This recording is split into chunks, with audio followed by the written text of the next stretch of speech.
हिमाचल प्रदेश की सुरम्य देवघाटी कुल्लू का इतिहास जितना गौरवशाली है, उतना ही रहस्यों और जनश्रुतियों से भरा हुआ भी है। यहाँ की मिट्टी के कण कण में देवताओं का वास माना जाता है। इसी पावन भूमि पर सन 1637 से 1662 ई के मध्य राजा जगत सिंह का शासन था। उनके दरबार में हर वर्ग के लोगों का तांता लगा रहता था। कुछ लोग इस प्रकार की सोच वाले भी आते थे, जिनका प्रयास रहता था कि राजा को किस प्रकार प्रसन्न रखा जाए ताकि राजा की कृपा दृष्टि उन पर बनी रहे।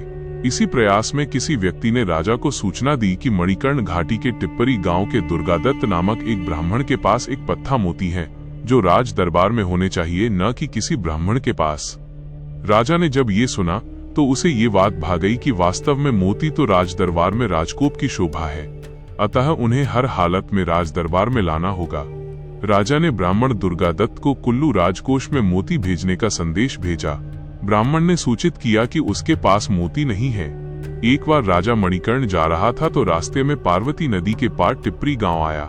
राजा ने ब्राह्मण से कहा, मेरे मणिकर्ण से लौटने तक वह मोती सौंप दे, अन्यथा परिणाम ठीक नहीं होगा। भयभीत गरीब ब्राह्मण ने अपने परिवार को घर के अंदर बंद कर मकान में आग लगा दी। उस आग में अपनी एक एक वोटी काटकर फेंकते हुए ब्राह्मण कहने लगा, ले राजा मोती। वापसी में जब राजा को इस घटना का पता चला तो कुल्लू पहुंचकर उसका सुख चैन छिन गया। वो ठीक से सो भी नहीं पाया।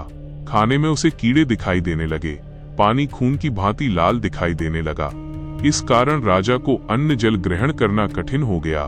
तब इस दुख के निवारण हेतु राजा अपने गुरु कृष्णदास पयहारी के पास गए। उन्होंने राजा से कहा कि यदि अयोध्या से श्री राम और सीता जी की मूर्तियां, जिन्हें भगवान राम ने अश्वमेध यज्ञ के समय स्वयं बनाया था, को कुल्लू लाया जाए तो उनके सारे कष्ट दूर हो सकते हैं। तब राजा ने दामोदर दास नामक एक महंत को ये कार्य सौंपा, जिसने अयोध्या जाकर कुछ काल के बाद उचित समय पाकर मूर्तियों को उठाया और कुल्लू आकर उन्हें राजा को सौंप दिया। राजा ने अपने गुरु की आज्ञा अनुसार भगवान की पूजा अर्चना की, जिससे उनका सारा कष्ट दूर हो गया। इस चमत्कार से प्रभावित होकर राजा ने अपना सारा राजपाट रघुनाथ जी को समर्पित किया और स्वयं उनके छड़ीबरदार बन गए। क्या आप इस घटना से जुड़े कुल्लू दशहरा के इतिहास या राजा जगत सिंह के अन्य सुधार कार्यों के बारे में और जानकारी प्राप्त करना चाहेंगे? कुल्लू देव परंपरा कुल्लू एवं मनाली की किताब से लिया गया है।